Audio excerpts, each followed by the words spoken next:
Hello，大家好，我係 Kiki。呢個視頻呢，示範點樣包四角粽同埋五角粽。咁下低有啲超連結，點樣處理糯米包肉粽、鹼水粽同埋其他嘅細節。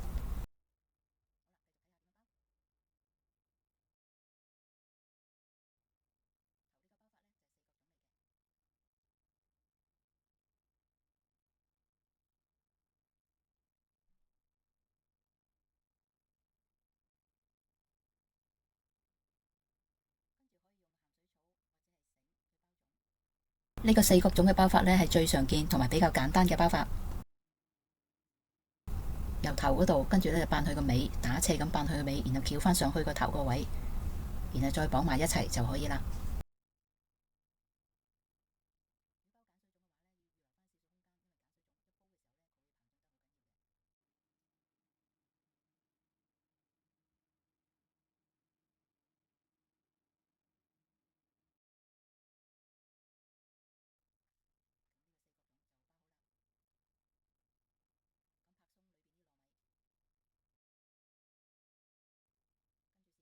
粽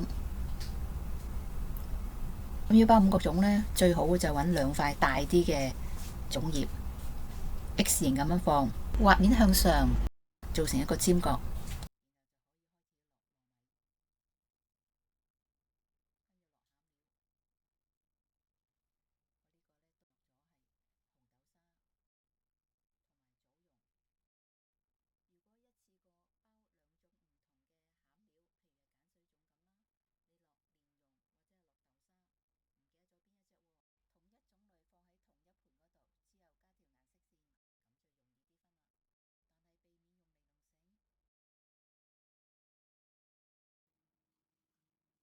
五角粽兩側每一邊都要加多塊粽，就方便佢由左同埋右去接入去，蓋過啲糯米。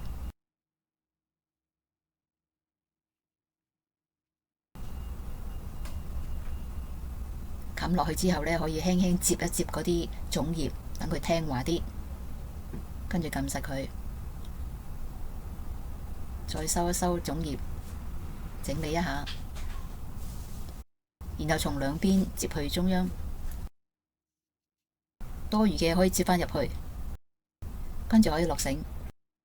如果落鹹水草嘅話呢，可以將條鹹水草打雙，由中間嗰度開始落，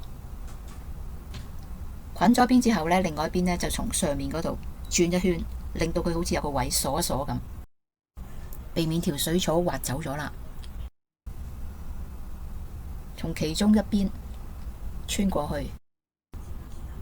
呢個做法呢，我覺得係安全一啲，然後再打個結。希望大家都睇得明白。預祝大家端午安康，生活愉快。下次見。